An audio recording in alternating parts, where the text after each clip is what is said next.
Boa tarde, pessoal. Daniel Bassoli aqui falando. A gente está muito feliz aqui de conseguir promover, junto com a Conx,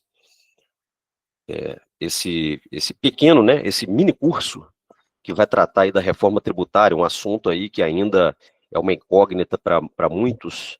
É claro, né, Guilherme, eu como engenheiro, isso aqui para mim é grego. Então, nada melhor para falar sobre esse assunto que tem um impacto muito grande, né, para o organismo de inspeção, que chamar um contador, chamar um especialista, que inclusive já trabalha com organismo de inspeção. Então, as boas-vindas a todos aí, os participantes. Quem não tiver condições aí de participar, depois a gente vai passar o link da gravação que vai estar lá na página da FENIV no YouTube, tá? E vocês podem passar para os colaboradores de vocês. Esse mini curso ele foi dividido, né, de forma que cada um aí pudesse dispor de um pequeno tempo aí todo dia, né, hoje, amanhã e quarta-feira. A ideia é que a gente faça aí né, uma carga horária aí de 1 hora e meia, incluindo as perguntas, e o Guilherme ele vai trazer para nós o conteúdo.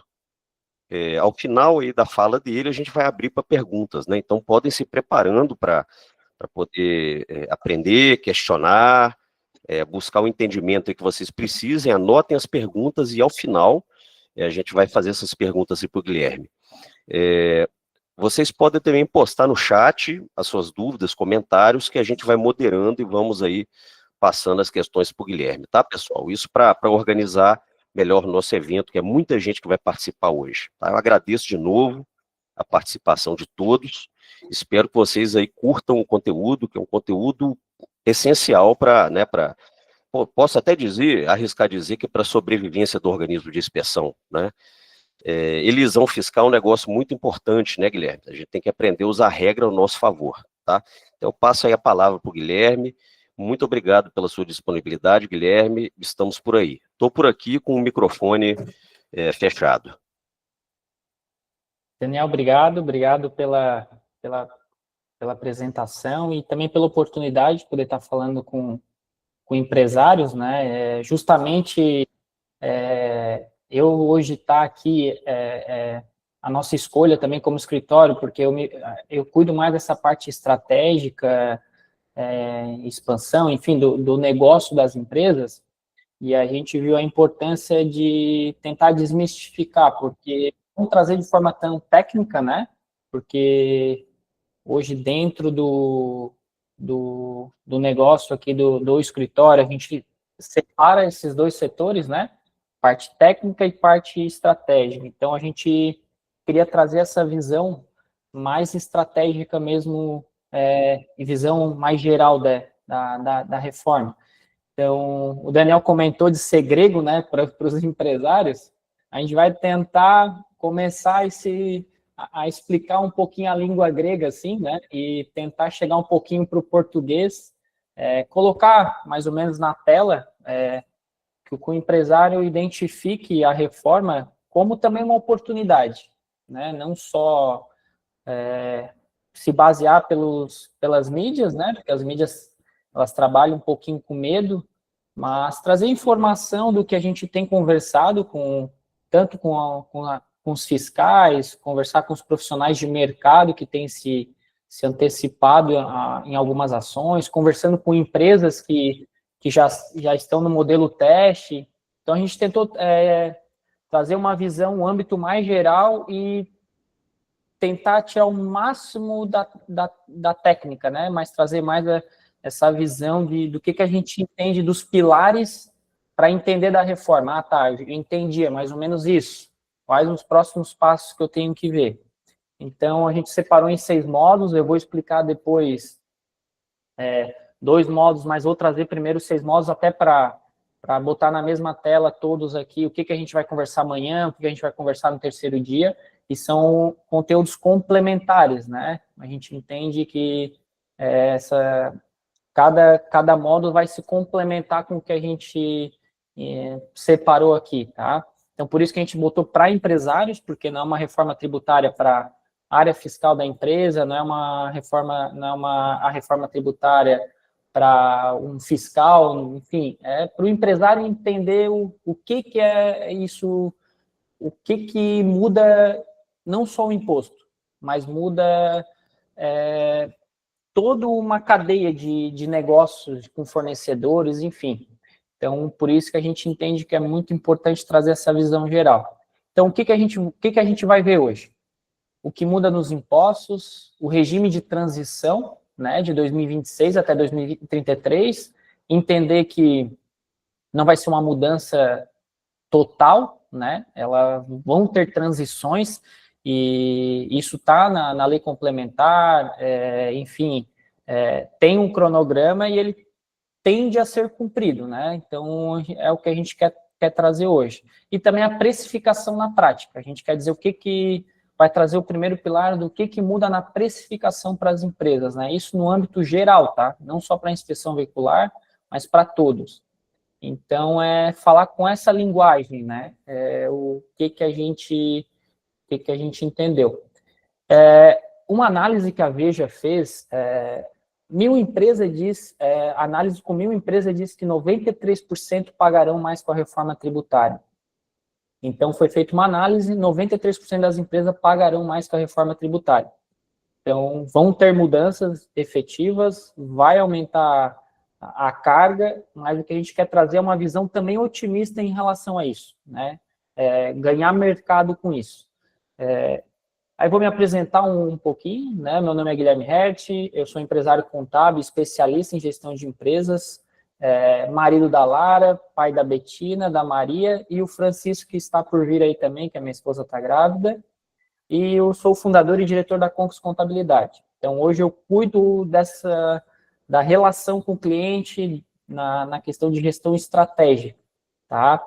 Então, o que a gente pode dizer sobre a reforma?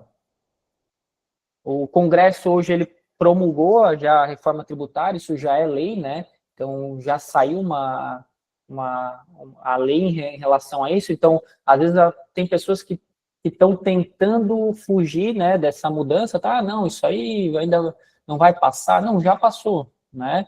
Já tem a lei complementar, né, que é a lei complementar 214, em 16 de janeiro de 2025, então não tem mais volta. A reforma tributária, ela vai ser feita, só a questão é cumprir os cronogramas. Então, assim, quem às vezes pensa, isso aí não tem como dar certo, já para voltar, assim, politicamente falando, é muito difícil, porque teria que, enfim, revogar N coisas, já foi aprovado no Congresso, tá? Então, essa aprovação é a maior mudança no mercado dos últimos 60 anos. Então, há 60 anos que a reforma não ocorre uma reforma no nosso estatuto, né, em relação de âmbito geral dos impostos. Então, isso é uma coisa muito relevante. Então, isso a gente tem que realmente se preparar e entender que a alíquota de imposto, ela só a ponta do iceberg, porque vai mudar toda a relação com os fornecedores, a relação com os clientes, né, consumidores. Então, a alíquota ela é só a ponta do iceberg de toda uma mudança estrutural da coisa, tá? Então, o que é a reforma tributária? É uma mudança completa na forma como apuramos e pagamos tributos sobre o consumo, com a introdução da sistemática de imposto sobre o valor agregado. Então, muda também a relação que a gente tem com o governo, né? Isso muda completamente o modelo de negócio de vários mercados, porque vai mudar a relação com todos os stakeholders assim, do negócio, né? Então, essa mudança, como que ela ficou, né? Como na prática, o que isso altera em relação aos impostos? Como era antes e como vai ser depois? Então, antes a gente tinha o PIS e COFINS, né? Que vai ser substituído pela CBS, e que vai ser a primeira mudança, né? E depois nós vamos ter o ICMS e o ISS, que vai ser substituído pelo IBS, transformando num imposto único, né? No IVA, né? Que é dividido por dois tributos ali. Então, de 4, a gente transforma, né, em 2 impostos. E isso tende a simplificar, né? é para simplificar, né? Vamos ver como vai ser na prática, mas a tendência é simplificar. Então, ele acaba com 4 impostos, né? PIS, COFINS, ICMS, ISS, que hoje são cobrados em cadeia por dentro do preço. E instaura 3 novos, né? Pagos por fora, né? CBS e IBS, aí tem um imposto seletivo, que a gente não vai tratar aqui porque não atinge, né, de forma objetiva o setor de inspeção veicular. Mas, além de trazer, lógico, alterações sobre TBI, IPTU, IPVA e TCMD, e também entender que a reforma, ela é sobre o consumo e não sobre a renda. Porque tem muitas pessoas com essa dúvida, né? Às vezes acaba, tá, mas meu imposto de renda vai mudar com a reforma?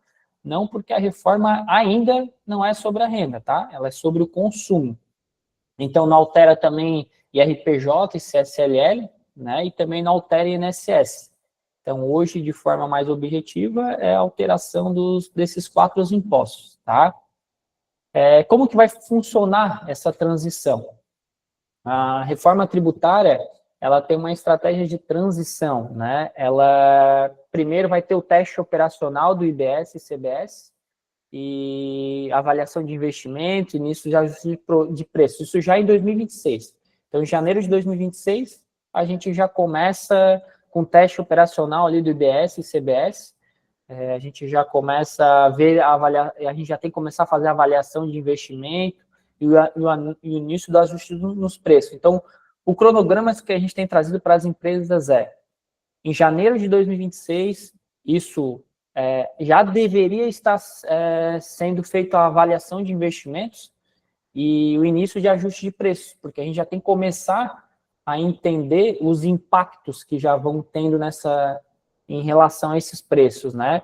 Em 2027, no cronograma, já vai ter o fim do PIS e COFINS, ICBS e IS ativos ainda, e os preços já impactados. Então, em 2027, a gente já tendo o fim do PIS e da COFINS, já de forma integral, isso já vai impactar na precificação, na formação de preços, tá? E isso aí, por isso que a importância da gente já começar a se familiarizar e entender o que a gente pode fazer na prática, porque imagina para deixar lá em 2027, quando tiver alteração integral, né, da PIS e da COFINS, e deixar para lá, tá, agora mudou. A coisa vai passar por cima da gente, né? Então, é muito importante já entender essa mudança de mercado e não ficar focando mas não vai passar, não vai acontecer isso. A gente tem batido muito nessa tecla com os empresários. Agir antes vai trazer competitividade de mercado, competitividade tributária, competitividade de saber o que eu tenho que mudar nas minhas áreas de atuação de empresa. Então, isso é muito importante. Por isso, estar aqui hoje também, ter essa ação de vocês, de tentar entender, já é um primeiro passo. Mas é interessante isso se consolidando, né? É como o Daniel trouxe, falar grego, mas daqui a pouco a gente pode começar a traduzir um pouquinho, né? Não deixar aquilo tudo grego, né? Então, por isso que é importante, porque a gente também, como contabilidade, quando veio a lei complementar, saiu em janeiro, para nós também era complicado entender isso, né? Conforme a gente foi vendo o que isso influenciaria no mercado, aquilo já não vai mais sendo aquele bicho-papão, né? Tu vai entendendo que, ok, isso aqui, tu vai entendendo o que o mercado vai alterar ou não, tu vai entendendo os pilares da reforma. Então, isso é muito importante a gente cada vez mais se familiarizar com isso e se antecipar ao mercado. E ali em 2029, já vai ter a reprecificação para IBS, mais 10%, né? E ICMS 10%, então benefícios fiscais afetados.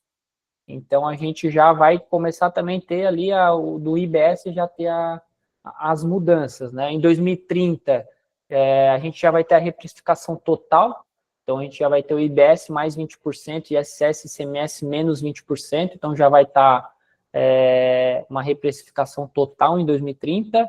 Em 2031, mais uma mudança, então IBS mais 30%, ISS e ICMS menos 30%. E aí, 2032 é a penúltima etapa, né? IBS sobe 40%, ISS e ICMS caem 40%, e é os últimos ajustes antes da virada final, né? Em 2033, é a consolidação, né? Então, novo sistema tributário consolidado, CDS, IBS, IS em vigor, né? ICMS, ISS, PIS e COFINS ficam no passado. Então, esses 4 tributos em 2033 já vão estar consolidados, né? Já não vão estar mais não vai ter mais fator de ajuste, já vai estar com as novas alíquotas, então 2033 já consolidado. Então, por isso que vão ter essas 6 janelas, né? E isso é uma mudança muito grande de mercado, né? E por isso que a gente separou isso em 6 pilares. A gente separou a reforma tributária em nova formação de preços, então todo empresário vai ter que vai ter uma nova formação de preço, isso é para todos os setores, não só para a inspeção veicular, então o valor vai ter que ser repassado, seja para mais, seja para menos, enfim, quem for estratégico, né, isso a gente vai olhar no segundo módulo de forma mais estratégica.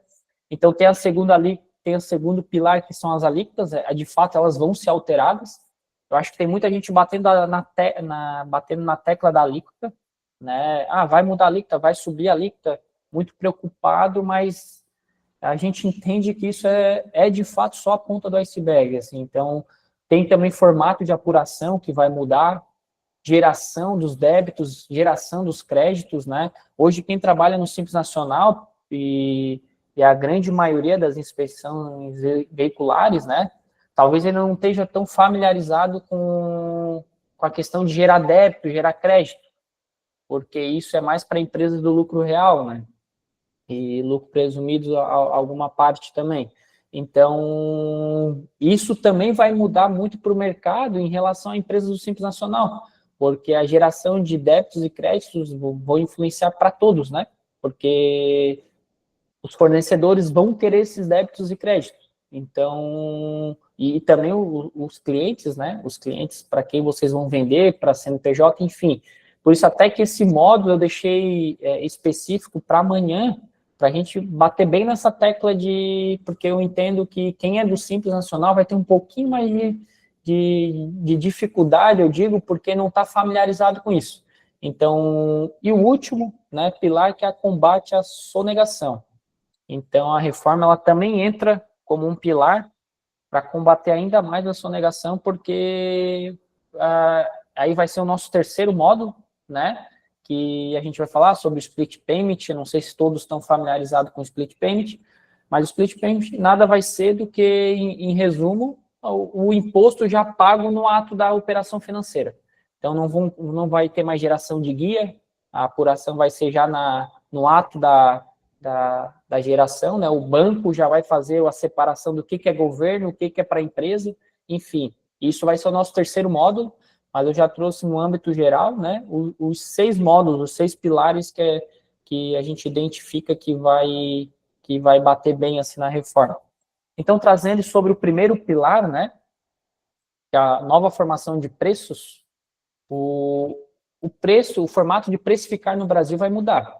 Então, ele vai mudar no âmbito geral, assim. Então, não vai, como a gente fazia antes, o nosso preço ele não vai ser mais nesse formato, tá? Ele vai mudar a nossa forma de precificar. Então, como que o preço funciona hoje?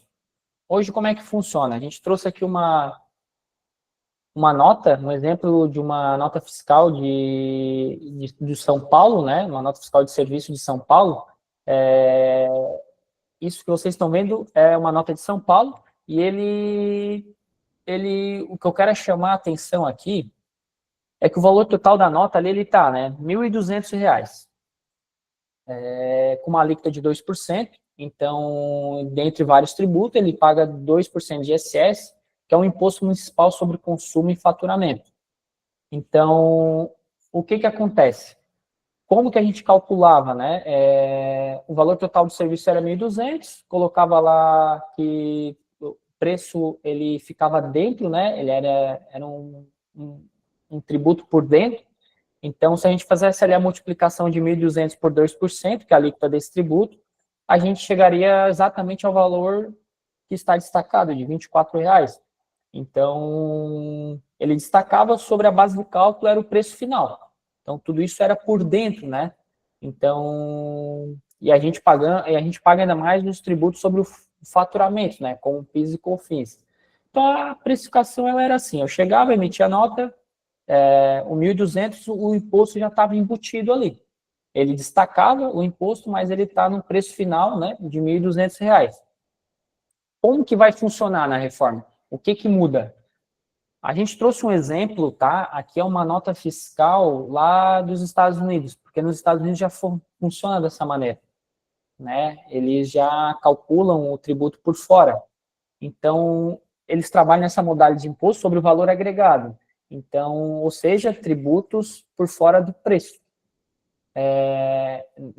Neste estado, né, de acordo com essa nota fiscal, o IVA é de 23% lá, sobre esse produto, né? Aqui a média é 28%, tende a ser, né? Então, o que eu quero chamar a atenção é isso ali, né? Nessa barrinha vermelha aqui. O valor total dessa nota é de $369, e o IVA é de 23%. Então, o que que a gente tem que observar? Se a gente fosse aplicar o 369 vezes 23%, a gente chegaria em $84,97, né? Ali está em reais, mas seria em dólares. E aí a gente não chegaria no preço. Mas por que que a gente não chegaria? Porque os tributos estão agregados no preço da mercadoria e não embutidos no preço final.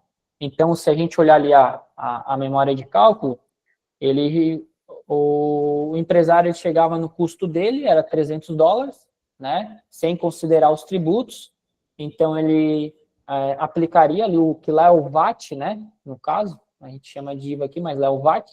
Então, ele chegaria ali com 23%, aplicaria $69 sobre o tributo, e aí chegaria no preço final de 369. Então, eu não chegaria a 369 e aplicaria o 23% para chegar no imposto pago, né?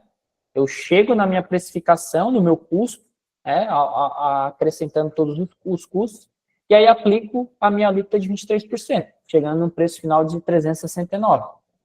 Então, como calcular o preço? Como que a gente pode calcular? Como que a gente vai ter que começar a calcular, né, o preço com a reforma tributária? O que que muda? Aqui a gente fez uma simulação de mudança no custo efetivo de tributação para uma empresa do lucro presumido, né, com atividade de serviço. Então, como que antes eu consideraria? Eu pegaria custos, despesas e margem de lucro, né, para aplicar o meu tributo por fora. Então, anteriormente, eu já consideraria, né, os R$ 800 e faria a aplicação de 8,65% para chegar, né, no 875, no meu preço final. Então, por fora, eu vou pegar meus custos, despesas e margem de lucro, né, que são os R$ 800, que eu já vou ter o meu conhecimento do meu custo, né, sem considerar imposto, e eu vou aplicar, né, baseado na alíquota que pode chegar ao IVA, né, a 27,97%, e aí eu chegaria em 1.023,76, tá? No meu total de desembolso, né, que a gente diz, porque depois a gente vai entrar na questão de débitos e créditos. Então, a gente chegaria o cálculo sempre, achei meu custo, despesas e margem de lucro deu R$ 800, aplico a alíquota, vai chegar no meu preço final, tá? Então, é isso que muda hoje de mercado. O que que isso ajuda? Isso fica mais transparente, né? Me mostra o que efetivamente eu estou pagando de tributo. Então, o que daria ali deu de diferença, né, de imposto? No custo efetivo de tributação para a empresa do lucro presumido com atividade de serviço, deu 16,9% a mudança ali de alíquota, né? Para fazer a diferença ali do preço final. E o que que isso significa para as empresas? A partir da reforma, todos os preços no Brasil irão mudar, né? Por dois motivos. As alíquotas mudam e o formato de precificar no Brasil vai mudar. Então, o que eu tenho que entender? Eu tenho duas janelas, duas questões aqui que vai mudar a minha forma de precificar, invariavelmente, para todos os setores, né? Então, as alíquotas mudam e o formato de precificar no Brasil vai mudar também. Mas qual é a outra questão que a gente tem que verificar? Todas as empresas precisam reprecificar seus produtos em 7 janelas de tempos diferentes, que é o que a gente viu lá na reforma, o que a gente viu lá na reforma tributária, na estratégia de transição. Tá, beleza, Guilherme. Eu entendi, eu tenho que reprecificar, mas eu reprecifico uma vez e deu? Não. A gente vai ter 7 janelas, né? 7 janelas de transição. Então, eu vou ter 7 períodos de mudar a minha precificação, né? O que isso muda? Vamos lá, a gente pega uma empresa que não tem controle financeiro. Ela não lida com controle financeiro, ela não tem controle sobre a sua precificação, ela se baseia no concorrente, enfim. Se ela não saber o custo dela, ela vai estar precificando errado, ela vai estar pagando o tributo a mais, ela não vai saber o que está pagando, ela não vai conseguir ser competitiva no mercado. Então, o que a gente entende? A mudança, ela não é só a alíquota, ela é estrutural. Então, se eu não tiver controle financeiro, eu não vou saber precificar, porque eu vou ter 7 janelas de precificação. Então, eu ter controle efetivo sobre o meu custo financeiro, eu ter o meu controle, então, indo lá para o básico, eu não misturando a minha pessoa física com a pessoa jurídica, eu tendo a minha precificação correta, a gente entende que quem começar a se estruturar, seja financeiramente, seja em gestão, seja de entendimento de mercado, entendendo os seus fornecedores, vendo o que pode gerar de crédito ou não, se antecipando assim ao mercado, vai ganhar muito mercado, porque o concorrente não vai entender o porquê que às vezes uma inspeção veicular que se preparou na questão financeira, por que ela consegue cobrar menos, né? Por que ela, eu não consigo chegar naquele preço que ele está chegando. Mas por que eu não consigo? Porque às vezes o meu financeiro está tudo misturado.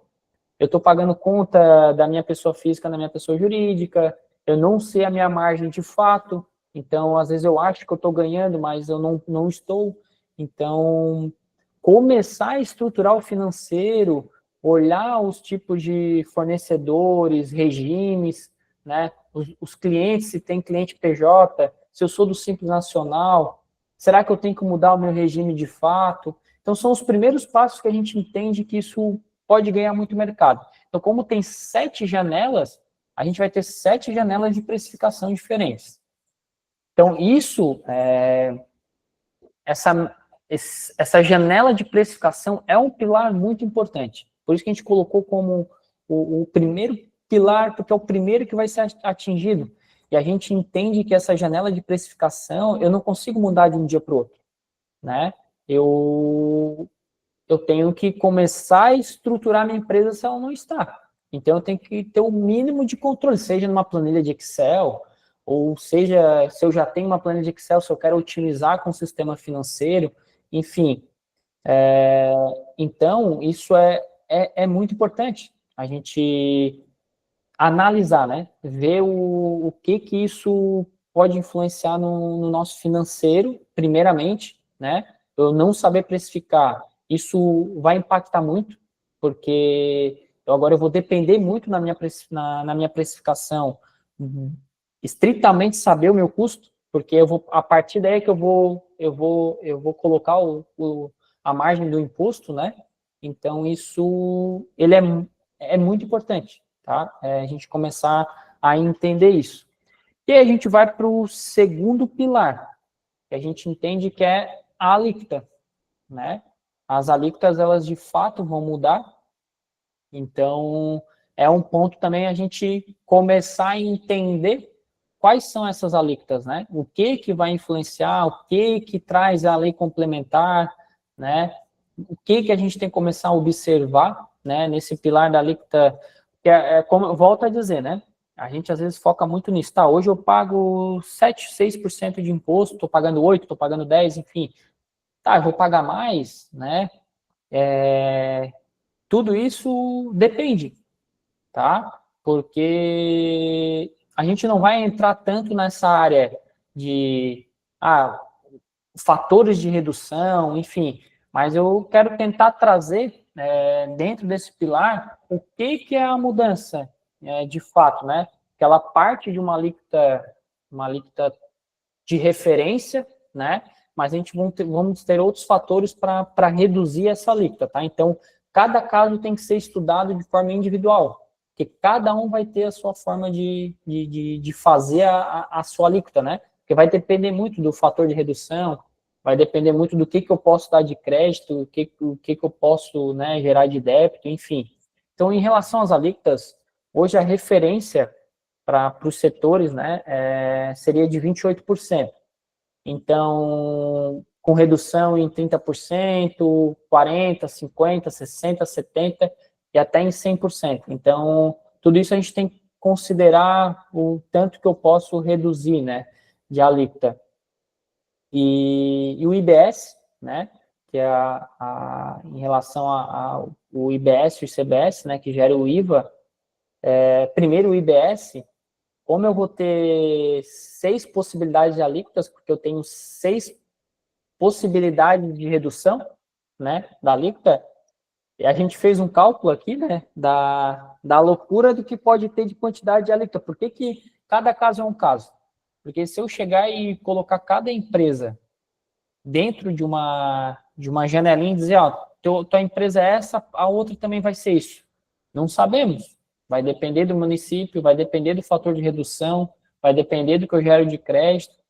Então, dentro dessa loucura toda que já é o tributário, a gente tem 5.569 municípios, mais 27 unidades federativas, mais 7 alíquotas distintas para a CBS, né?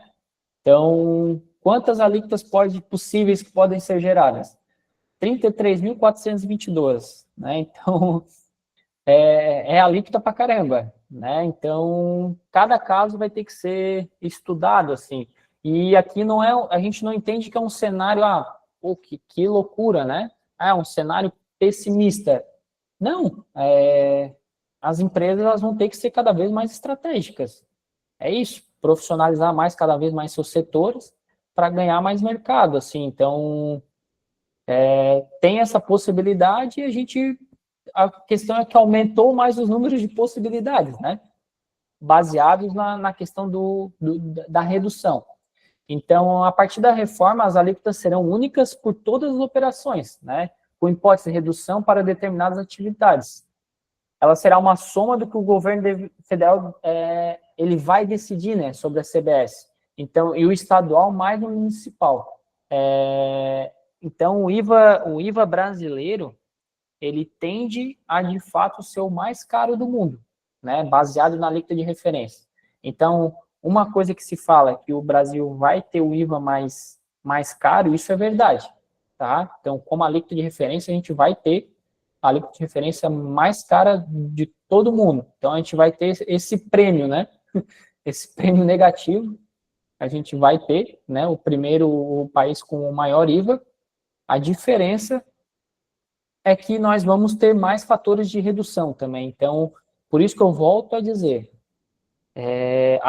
nós vamos ter exemplos amanhã eu vou trazer exemplos de empresas que vão ter um desembolso maior, mas vão ter uma redução de custo com o que ele tem hoje.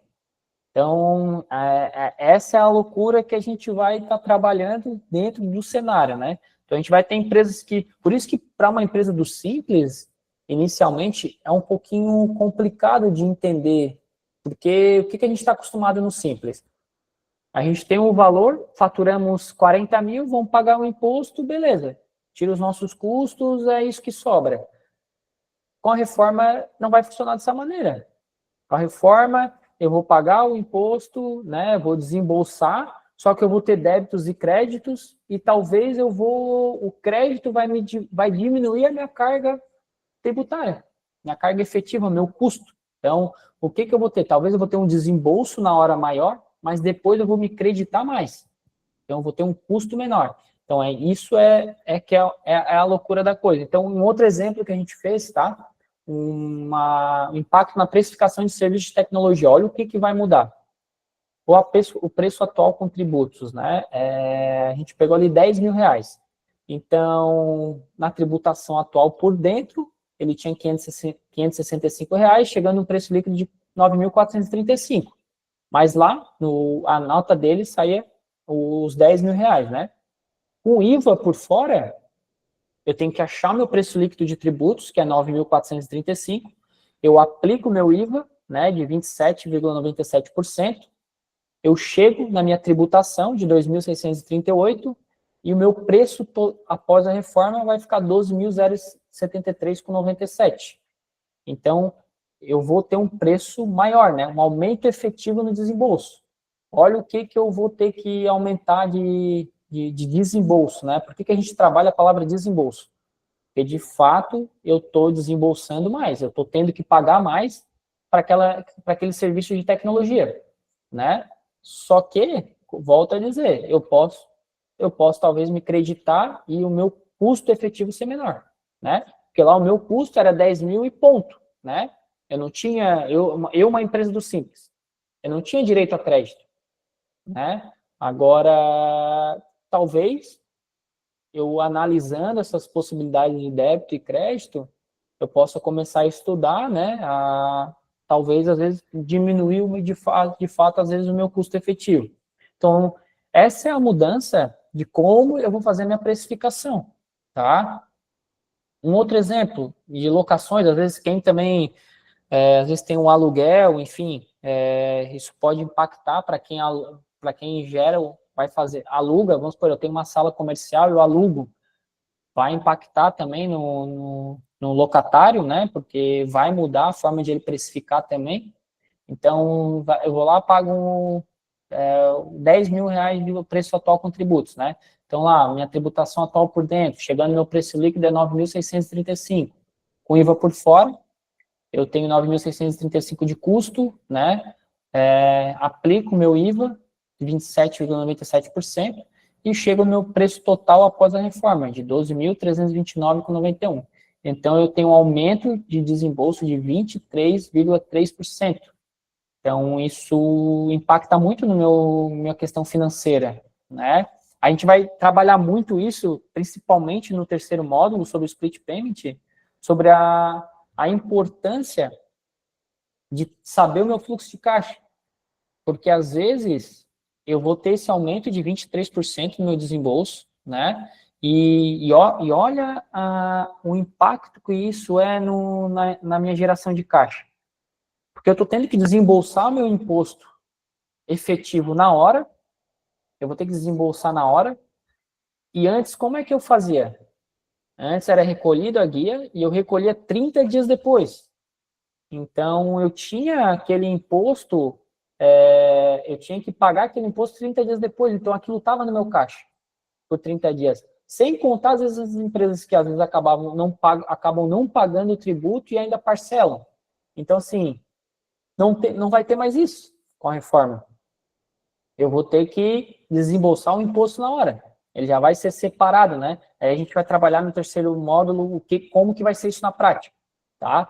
Mas, adiantando algumas questões, o quanto que isso vai impactar no meu desembolso, o quanto que eu tenho que saber que, às vezes, eu posso ter um custo menor, mas se eu não ter o controle do meu fluxo de caixa, às vezes eu posso quebrar, né? Por mais que o meu custo diminua, o meu fluxo de caixa, o meu ciclo financeiro vai ser menor. Então, eu vou ter que começar a identificar as minhas formas de captar crédito, né? Entender que aqueles 30 dias do governo eu não vou ter mais. Então, eu já começo a olhar o mercado de uma forma que, eu já tenho que enxergar que, beleza, ano que vem não vai ser assim, mas 2027 já. Como é que eu tenho que entender, como é que o meu negócio vai rodar sem eu ter esses 30 dias de pagamento de governo? Entende que se eu deixar para ver isso em 2027, a coisa vai me atropelar, né? Eu vou eu vou identificar aí só na hora que a ação já veio para o meu caixa.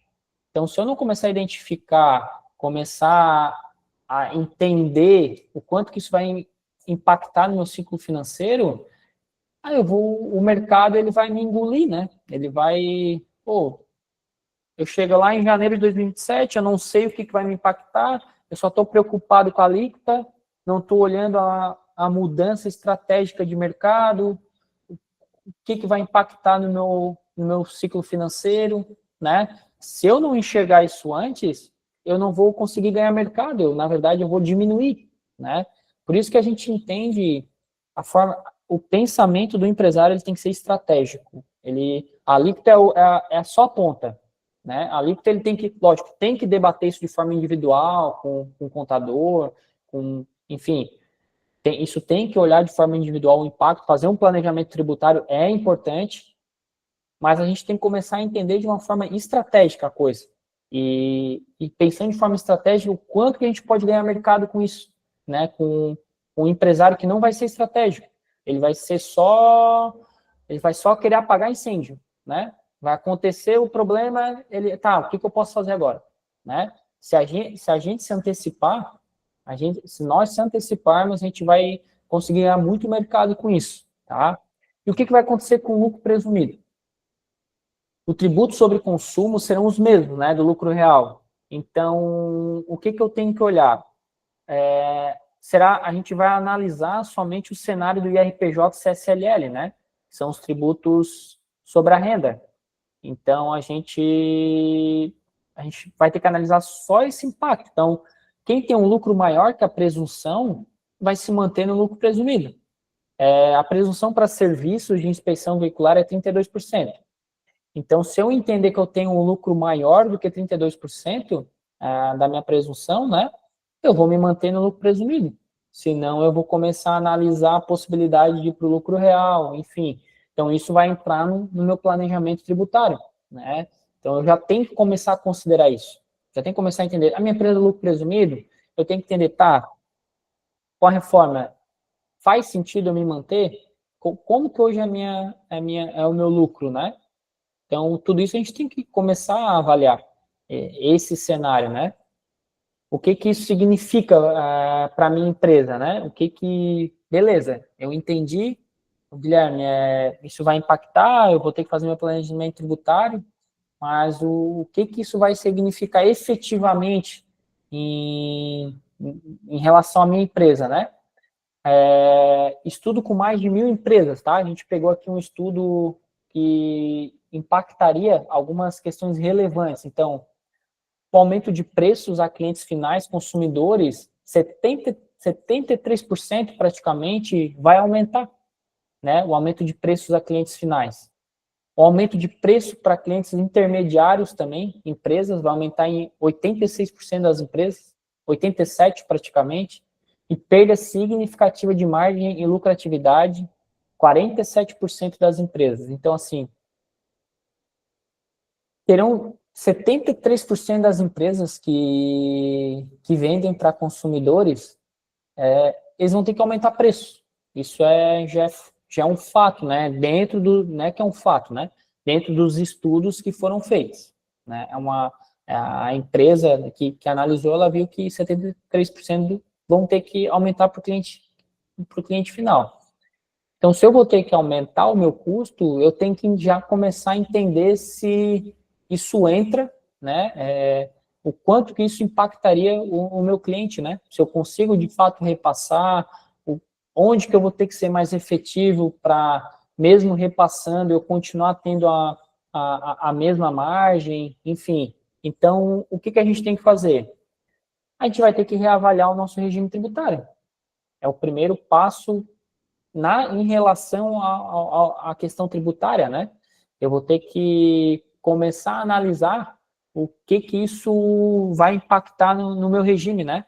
Eu vou me manter, se eu vendo para PJ, né, para empresas, isso para o meu cliente, eu não vou conseguir gerar crédito de forma integral para o meu cliente, então provavelmente ele às vezes não vai querer começar a comprar de mim, né?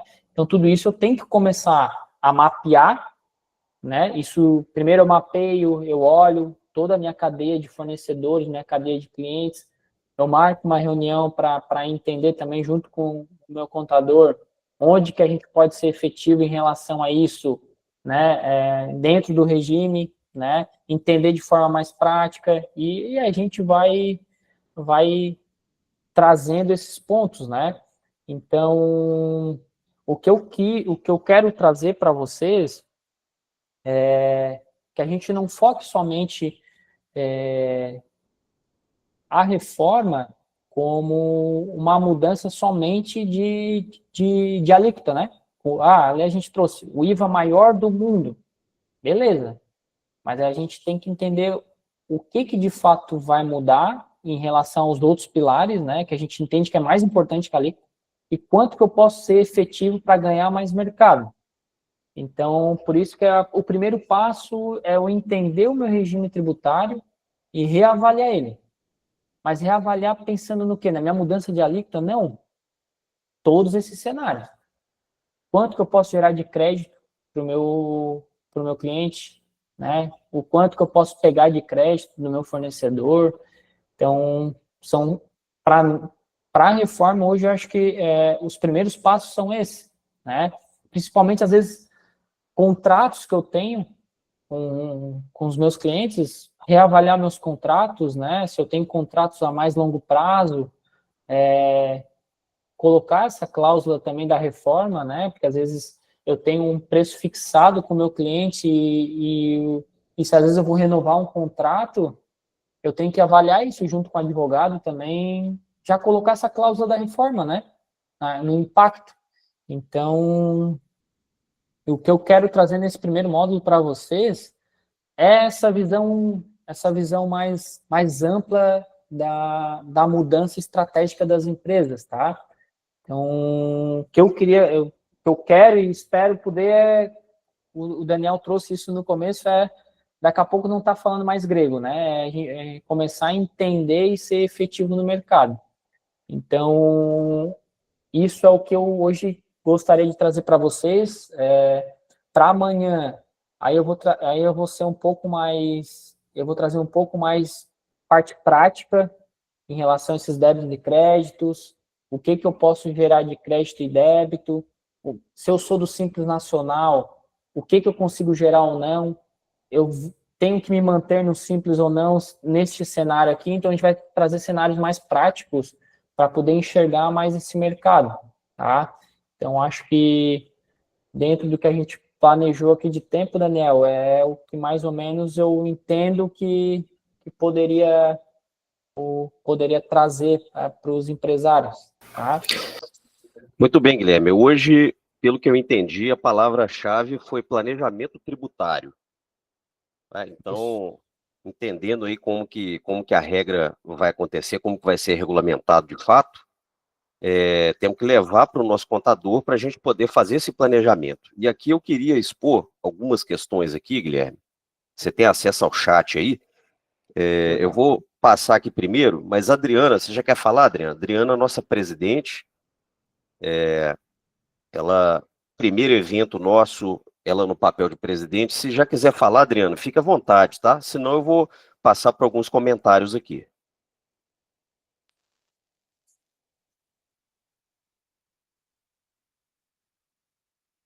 Estão me ouvindo? Sim. Sim, estamos ouvindo, Dani. Parece que travou ali. Bem, Adriana, Adriana quer está com a mão falar? Fica à levantada, vontade. o microfone dela não está bloqueado, será? Tá. O microfone dela está aberto, inclusive. Bom, pessoal, enfim. Enquanto não fala, o Luiz aqui, ele colocou um assunto aqui importante, na questão da margem de contribuição. Nós temos que começar, para quem não está familiarizado com os termos, começar a entender melhor sobre a questão aí do financeiro e do econômico, né? A gente tem aí o impacto econômico, a gente está falando de demonstrativo de resultado, tem a questão financeira, quando a gente fala aí de ciclo financeiro que o Guilherme trouxe para nós, caixa, né? Ou seja, desembolso. O Everton, ele trouxe a questão aí do CUBIV. Os serviços de engenharia civil, em geral, eles têm um custo unitário básico, para servir de referência aí para você fazer custeio. A COI, né, como sempre, aí sendo protagonista em assuntos importantes para o segmento, eles trouxeram um conceito aí que é o CUBIV, que é o custo unitário básico da inspeção veicular, que é nada mais do que uma tabela de custeio de valores médios de custo que vão ajudar você a fazer a sua precificação. Então, pelo que o Guilherme trouxe para nós aqui, a gente tem que debruçar nessa planilha de forma regional, é claro, e considerando aí as nossas características de custeio, para a gente ter isso mais na ponta da língua, né? E aí tem questões aí, Guilherme, não sei se você está vendo o chat aí, né? O Jorge lá da RQSul, ele falou sobre a questão da alíquota. Eu acho que vale a pena você falar para o pessoal mais como que estão sendo divididos esses módulos, né? Hoje mais básico, introdutório. Bem, o Rômulo, ele trouxe a questão de um exemplo com valores fictícios, parece que amanhã, né? A gente até mandou umas médias aí, uns valores médios para poder fazer. E a turma está com muitas perguntas, então acho que a gente pode ir trabalhando isso aqui, ó. Quais requisitos que eu devo observar nos fornecedores? O Sandro fala qual que vai ser o fator de redução. O Luiz Carlos, qual será o melhor NBS para as empresas de vistoria? Então a gente já está falando de vistoria, não inspeção, né? São muitas perguntas, eu acho que você pode tentar organizando aí, mas a Adriana, você já consegue falar, Adriana?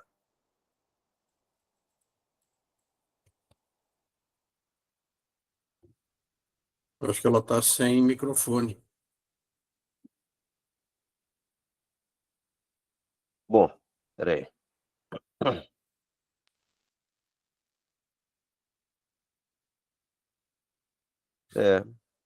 Tá com algum problema no microfone aí. De qualquer forma, eu queria passar aqui a palavra para quem tá levantando a mão, mas à medida do possível, pessoal, coloquem as perguntas aí no chat para que a gente consiga organizar isso aí, para a gente ser mais objetivo e o Guilherme conseguir responder todas as perguntas de vocês.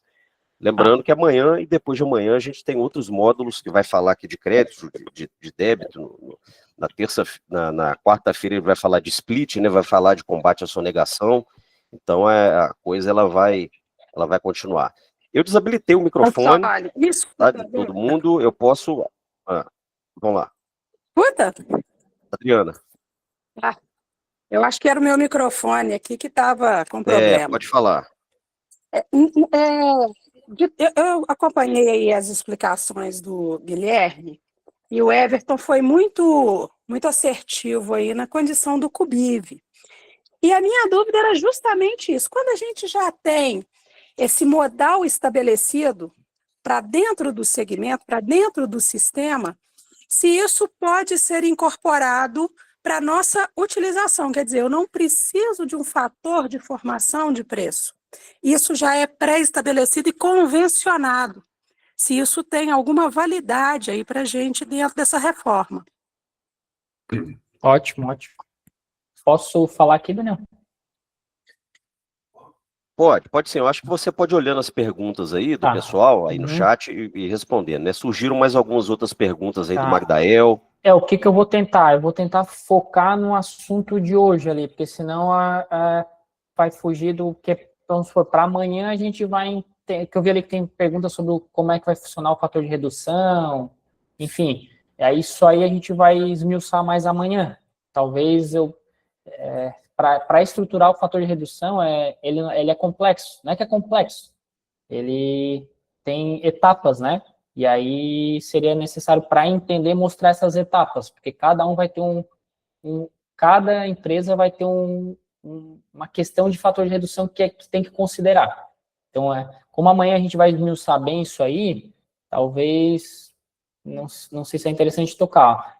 A pergunta da Adriana, você né? pode focar no de hoje. E o que for amanhã, aí você fala que é para amanhã, porque aqui a gente tem uma dificuldade, pessoal, em organizar perguntas e respostas, porque são mais de 100 participantes. Né?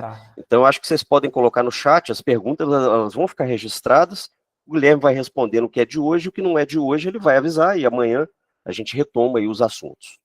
Eu acho assim, né, em relação a tu ter o CUBIV, né, tu ter já um limitador ou uma tabela para tu poder precificar o teu produto, é lógico. Tudo que vai ser implementado, como enfim, no setor da construção civil também, ele vai ter que se readequar com a reforma, né? Isso é uma coisa natural. Já não vai ter a mudança integral e total agora já em janeiro, mas a reforma ela vai mudar toda a questão de precificação. Isso já é um fato, né? Já é uma questão. Eu boto uma tabela de precificação ali do que ele vai, beleza?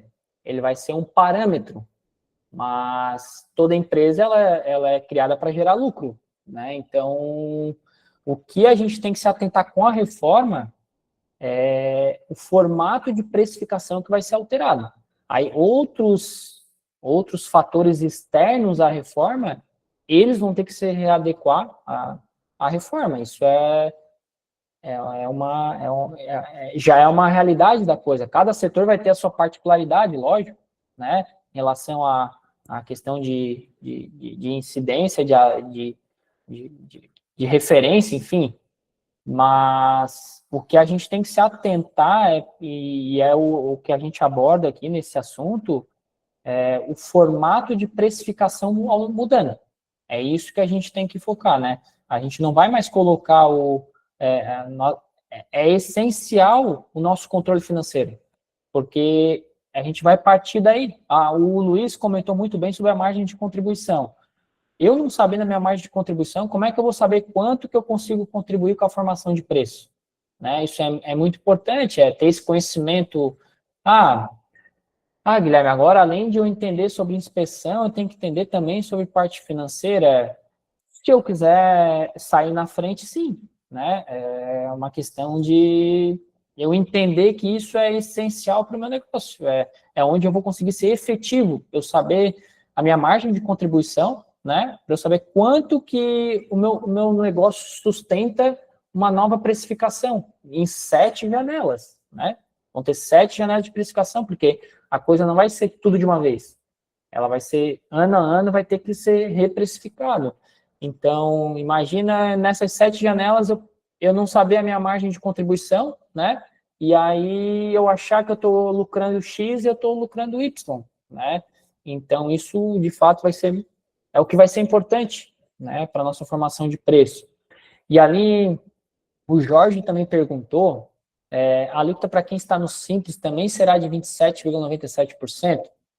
É que, assim, o regime específico, ele não vai ter mais como o Simples Nacional, ele tem uma tabela de tem uma alíquota, o lucro real tem outra alíquota, o lucro presumido tem outra alíquota. Não, o IVA, ele vai ser para todos, né?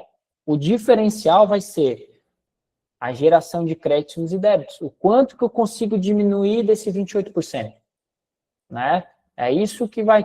Tem setores que a gente já analisou que o custo vai ser menor do que o atual, né? Serviço vai ser um pouquinho mais diferente, vai ser mais difícil baixar o custo, mas às vezes pode igualar ou aumentar 1% só. Vai depender muito do que a gente vai trabalhar bem amanhã, os fatores de redução, né? Quanto que eu consigo reduzir, quanto que eu consigo gerar de débito e crédito, né?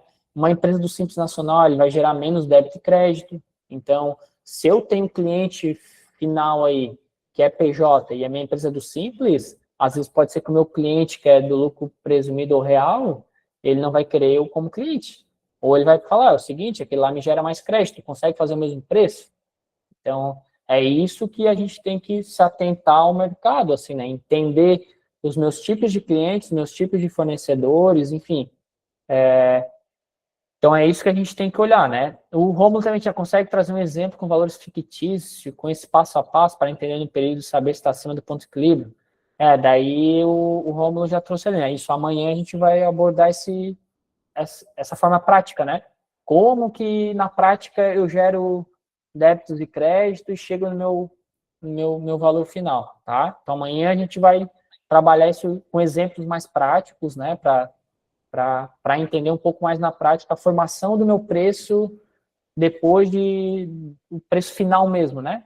O meu custo final, na verdade, né? Porque o preço ele vai estar ali, eu já vou gerar o preço, mas depois eu tenho que saber o quanto que isso vai impactar no meu custo, né? Então, isso a gente vai ter amanhã. Amanhã a gente vai trabalhar isso e saber, tá, beleza, meu preço final deu esse, o IVA é 27,97%, mas quanto que vai ser meu custo efetivo, né? Eu não vou ter 27,97% de custo a mais. Isso aí nenhuma empresa consegue abarcar, né? Não tem como. Aí a gente... Aí pode fechar as portas, né? A questão é o quanto que... É isso que a gente vai trabalhar, né? O quanto que eu consigo gerar de débito e crédito. Então, o que a Mariângela também trouxe, os requisitos que eu tenho que observar nos meus fornecedores. Primeira coisa é mapear todos o seu regime, o regime tributário de cada um, qual o meu, qual dos meus fornecedores, qual dos meus clientes, começar a fazer cenários, né? Tá, se meu preço agora é esse, quanto que eu consigo gerar de crédito e débito para esse fornecedor? Vamos supor, eu tenho um fornecedor principal e um cliente principal. Começar por esse, né? Tá, se eu não mudar meu regime aqui para ele, porque o Simples Nacional, ele também vai ter 2 regimes, tá? Ele vai ter o regular, mas vai ter o híbrido, dizer na prática, né? Enfim, então vai ter isso também. Então, daqui a pouco, tá, faz sentido, talvez, às vezes, tem empresas que faz sentido eu ficar no Simples Nacional para uma situação e abrir um outro CNPJ para atender outros tipos de clientes, né? Tem muitos que às vezes vão ter que fazer isso, para poder gerar os créditos, enfim, mas isso tudo é dentro de um planejamento, né? Um planejamento tributário. Aí do Sandro, daí é o que a gente vai ver amanhã, né? O que seria o fator de redução. Guilherme, mas desculpa, eu permaneço com uma dúvida. Tá. Eu conseguindo estabelecer a condição do CUBIV dentro do nosso segmento. Ainda assim, como prestador de serviço de inspeção de segurança veicular, eu vou ter que observar débito e crédito, porque isso não é hoje uma condição voltada ao nosso negócio. Ela está fora do nosso negócio quando, principalmente na questão do Simples Nacional. A gente não trabalha com débito e crédito. Mesmo para a gente, no cenário de prestador de serviço, nós vamos ser trazidos para essa realidade? Vão, porque vocês vão ter que gerar isso para o cliente de vocês, né?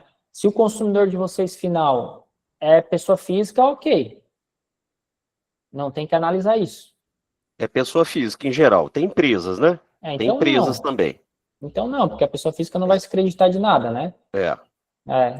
Aí não. Né, Bassoli?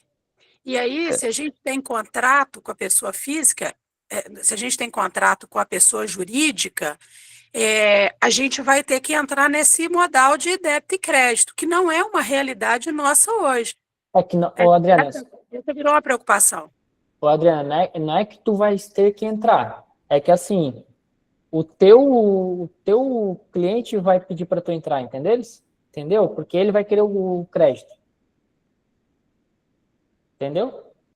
Eu entendi. Guilherme, vou permanecer e vou continuar. Agora, eu só imaginei, Guilherme, que o que você tinha explicado era algo genérico, não necessariamente a condição para o organismo de inspeção. E aí, agora que eu chego à conclusão, tudo que você falou até agora é voltado para o nosso negócio, não é um geralzão. Não, é voltado para todos os negócios, inclusive para o de vocês. Por isso que no início, quando eu falei, olha, isso aqui é para todos os setores, né? Eu não preciso... É que a reforma, ela vai impactar todos, então a inspeção veicular vai ter algumas nuances do negócio da inspeção veicular, mas o impacto é para todos. Geração de débito, crédito, porque eu posso permanecer, só que eu tenho que entender se isso vai impactar para o meu cliente ou não, entendeu? Vou ter que ter essa preocupação agora. Porque isso pode... Ele vai fazer a precificação com outra empresa. E ela consegue dar mais crédito para a empresa Se a tua empresa abarca esse custo, ok, senão eu vou ter que começar a pensar, não, peraí, se esse é meu principal cliente, deixa eu ver se faz sentido, enfim, eu abrir um CNPJ para essa questão específica, né? Ô, Guilherme, tem gente aí também com a mão levantada, são da diretoria e da FENIV, né? Mas aí Tá. o Sandro, ele pergunta qual que é o fator de redução. Tá com a mão levantada, você quer fazer algum comentário, ô Sandro?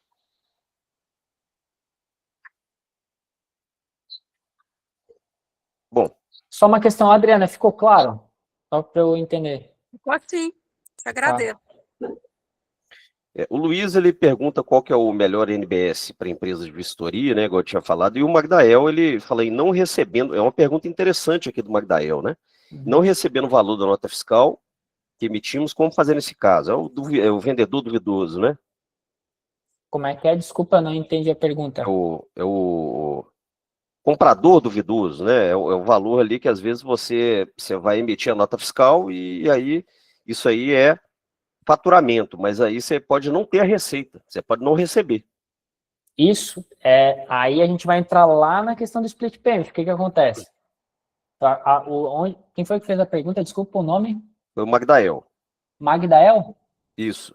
Tá. Magdael, isso é uma pergunta muito interessante, porque assim, isso vai entrar mais lá na frente quando o imposto ele vai ser retido já, né? Aí quando já entrar na questão do split payment e tal, o que ele quer dizer é se o não receber, né? O que acontece?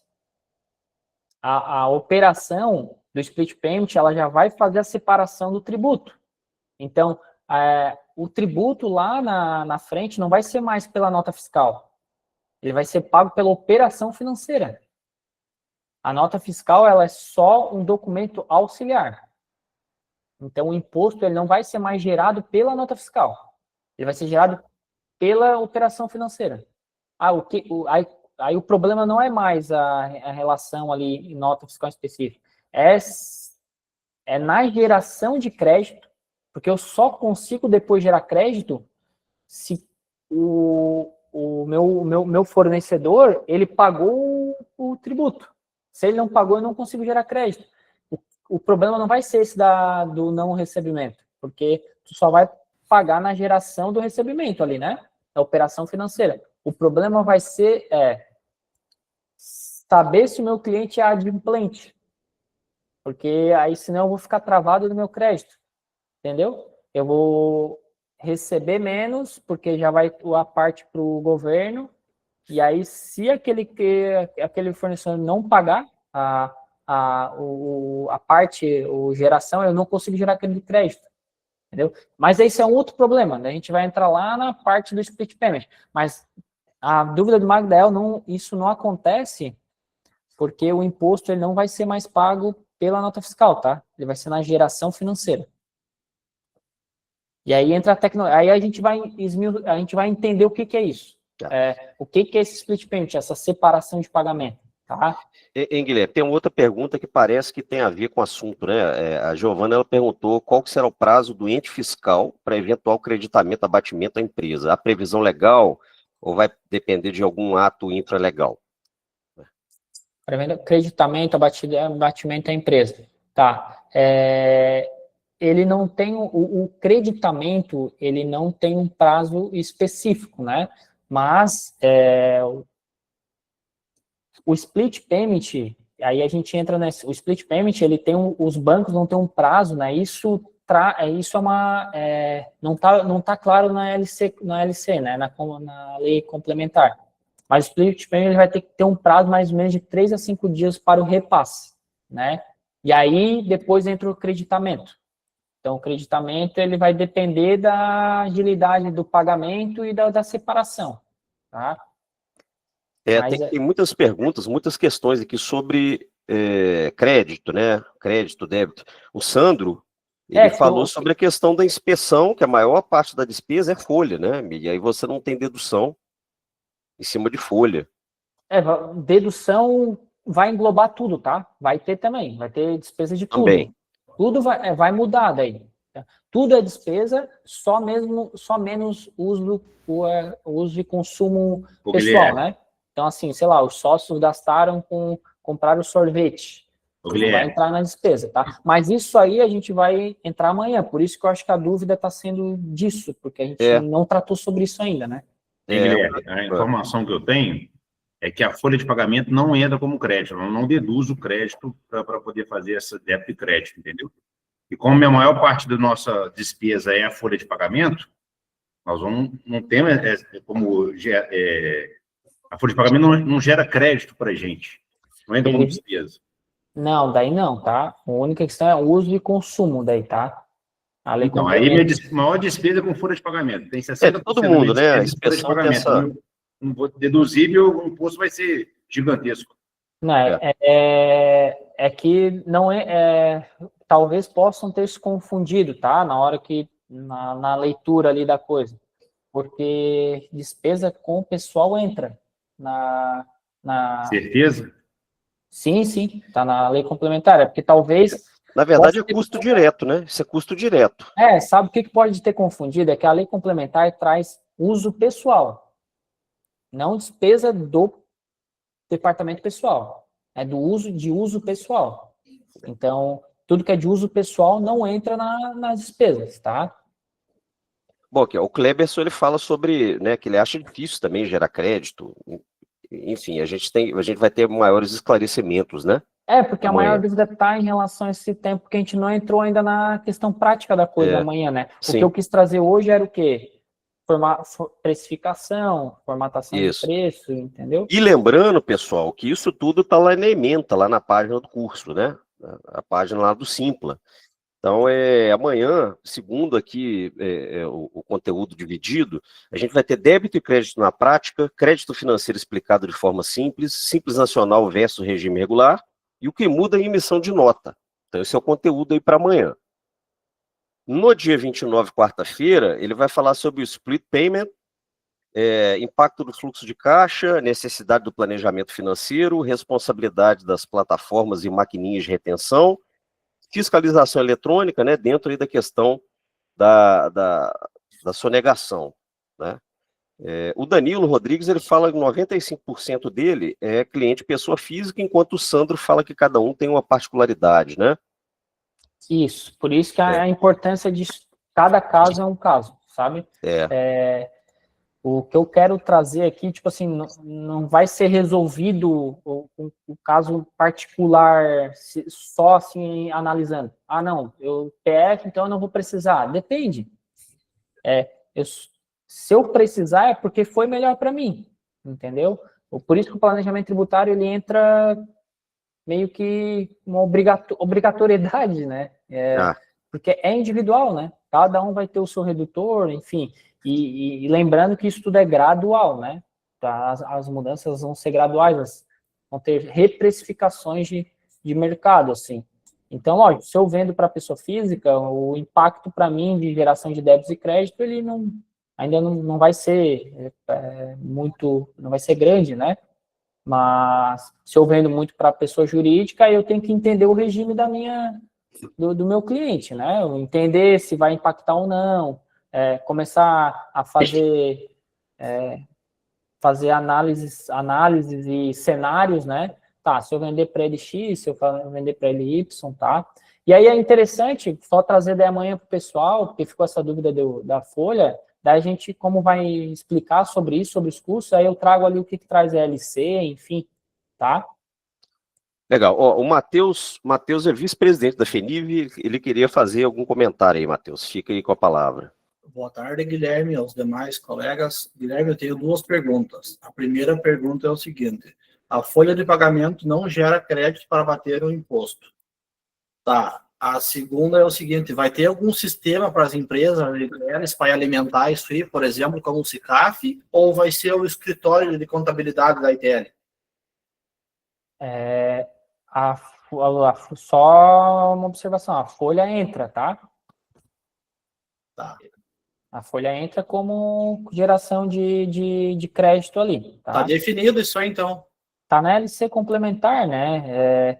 É que talvez essa confusão, eu acho que foi o uso pessoal. Tu tem um artigo aqui para eu dar uma pesquisada sobre isso aí? Manda. na LC, ali no início eu trouxe a LC complementar, né, 214, publicado em 2025 de janeiro, mas eu mando ali.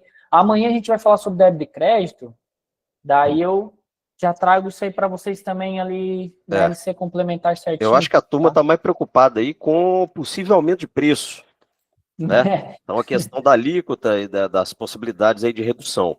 Então, pessoal, deixa eu só, Daniel, só finalizar, porque o Matheus fez uma outra pergunta, né? Tá. Sobre isso, se é o escritório que vai fazer a apuração.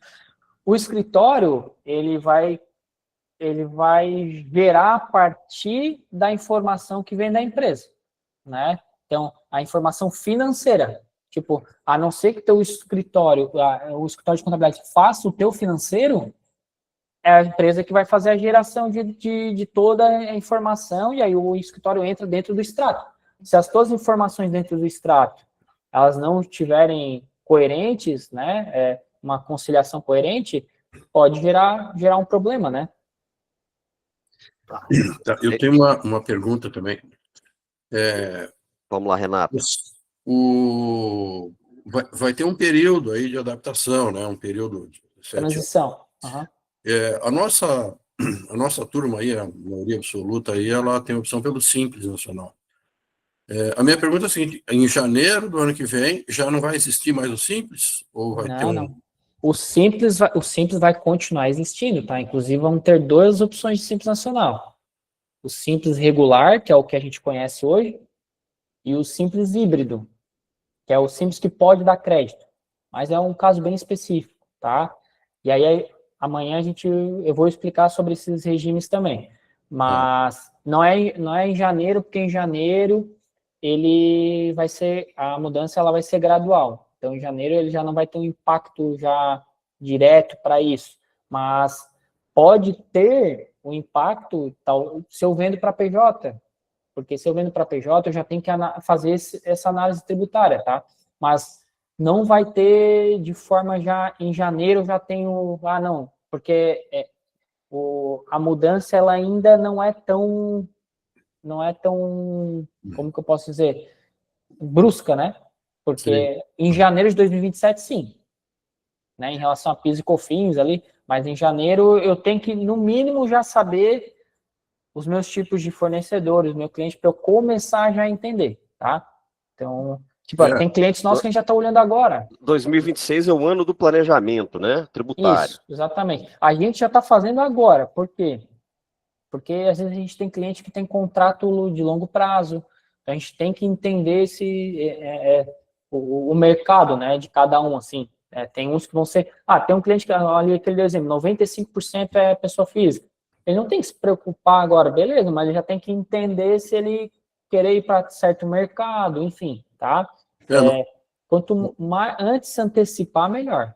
Em janeiro eu não vou sentir essa coisa ainda, mas de 2026. Mas em 2027 sim, porque assim, beleza, em janeiro eu não vou sentir, mas se eu for alterar alguma coisa, não vai ser em janeiro de 2027, né? Vai ter que ser antes, porque um regime tributário eu só consigo mudar uma vez no ano. Sim, é que, na verdade, as empresas que atendem muito veículo pesado, tem algumas que são mais especializadas nisso, a maioria é pessoa jurídica, o cliente, né? Uhum. E quem atende carro pequeno e tal, normalmente é pessoa física.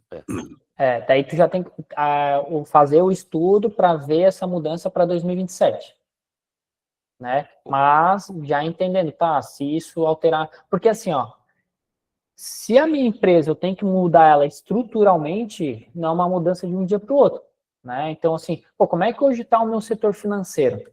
Tá, no setor financeiro, hoje a precificação é assim, então eu já tenho que entender que vai mudar a minha precificação, eu tenho que entender que o meu simples, eu vou gerar só isso de crédito para esse meu principal cliente. Vale a pena eu fazer o simples híbrido por causa de alguns custos que tem, ou vale a pena, às vezes, eu abrir um CNPJ só para esse cliente, né? Não podemos abrir CNPJ, tá? O CNPJ é só o que a gente tem, não pode emitir nota por outro CNPJ. Tem que como é que é, desculpa? A gente não pode fazer isso, tá? O CNPJ é o nosso e é o que está licenciado para fazer o serviço. É porque tem acreditação do Inmetro, né? Tem umas questões aí, especificidades aí do setor. Beleza. eu posso manter esse CNPJ e às vezes, porque daí tu não pode, pela inspeção, fazer 2 serviços daquele, ou pensar, talvez, entender, caracterizar, então, por isso que tudo é individual, né? Caracterizar grupo econômico, ter uma filial e essa filial eu poder, enfim. Às vezes você tem algum serviço que não é compulsório, né? Que não está aí, não é teria que entender o caso acreditado, enfim. específico. Teria que entender o caso específico, entender o tipo de cliente e a mudança que eu conseguiria fazer, né? E lógico, respeitando as proibições do órgão que fiscaliza, né? O regime, não adianta eu fazer um regime bonito lá tributário, eu chegar ali para o Renato, Guilherme, isso aqui eu não consigo fazer porque o meu órgão não me permite. Isso tudo tem que ser em conjunto, né? Para nós é bem complexo isso, porque a gente pode fazer serviços que não são compulsórios, mas a gente está usando o nome, né, do órgão lá, né? Gente, esse é um assunto bastante novo, muito importante estrategicamente para o setor, né? Por isso que a gente trouxe o assunto, que não tem a pretensão aqui da gente resolver todos os problemas de todo mundo. Aqui a ideia foi causar inquietação, foi criar essa necessidade de vocês começarem a pensar no planejamento tributário, né? Então, a gente teve esse primeiro dia, que é um dia aí de introdução, que já estou vendo aqui nos grupos aqui, já está criando bastante confusão aqui, né, Guilherme? As pessoas já estão preocupadas com o aumento de preço, mas aí amanhã a gente vai ter uma parte mais prática, a gente vai falar realmente dessa questão de crédito, de débitos, da questão do Simples Nacional e regime regular, nota fiscal, e na quarta-feira, novamente, né, falar sobre o split payment, o impacto no fluxo de caixa, tá? E essa necessidade aí da gente fazer o planejamento tributário, planejamento financeiro. Tem mais alguma dúvida? Nós temos mais alguma questão para hoje? Adriana está por aí ainda? Sim, Bassora. Vamos lá, a palavra está contigo. Eu só quero agradecer, né? Eu perdi um pouquinho aí sair da empresa, vir para casa para conseguir acompanhar. Mas primeiro agradecer. O nosso negócio é um negócio muito difícil da gente motivar as pessoas a participar. A gente precisou fazer chamada, vídeo, né, tudo para chamar as pessoas para uma realidade que vai ser dura para a gente. A gente está sendo chamado o tempo inteiro para profissionalizar e eu acho que agora a gente não pode mais perder tempo com isso.